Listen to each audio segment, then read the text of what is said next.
Om Birla Lok Sabha speaker.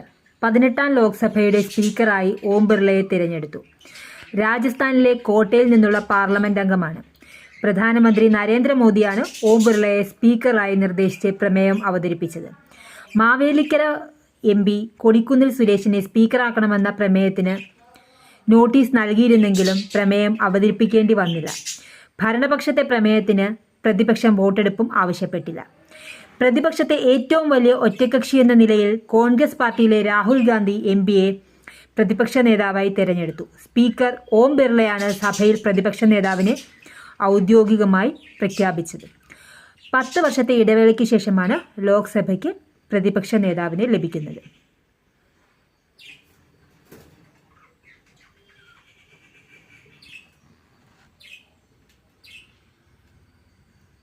Om Birla Lok Sabha speaker.